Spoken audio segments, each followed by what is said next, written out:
Dans un village reculé, au cœur de l'Afrique, des mystères ancestraux se mêlent aux voix du passé.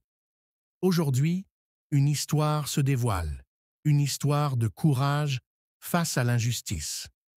C'est l'histoire de Patrice Lumumba, un homme qui a marqué son époque, un homme dont le nom résonne encore aujourd'hui, même au cœur de ce village. Patrice, dès son plus jeune âge, fut façonné par l'amour de sa famille. Son père lui enseigna la dignité et la force. Sa mère lui transmit la sagesse des ancêtres. Mais un vent nouveau soufflait sur l'Afrique, un vent de liberté et de justice. Ce vent allait souffler dans le cœur de Patrice. Un soir, Patrice écoutait attentivement un conte de son grand-père sous un baobab majestueux. Le grand-père parle de l'histoire des ancêtres, des héros qui se sont battus pour la liberté et l'indépendance. Cette histoire, de l'ancien temps, résonnait dans les oreilles de Patrice. Il comprenait que la liberté ne se donnait pas, elle se prenait, et que l'on devait se tenir debout face à l'injustice, quoi qu'il en coûte.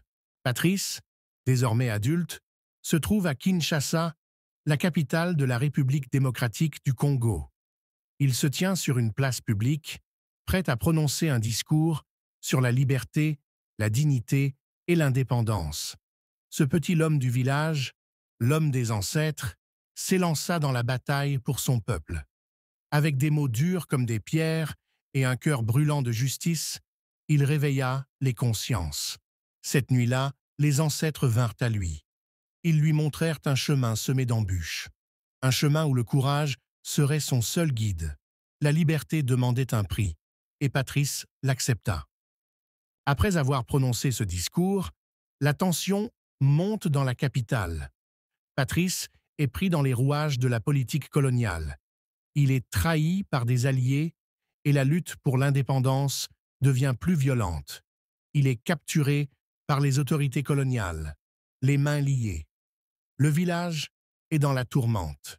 Les ennemis de la liberté savaient que Patrice était une menace.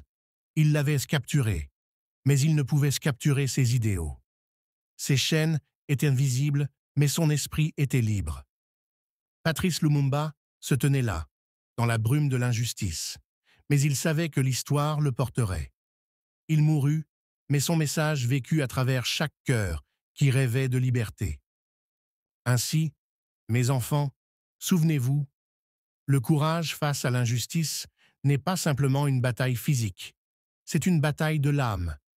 Et parfois, la plus grande victoire se trouve dans le sacrifice de soi-même pour la liberté des autres.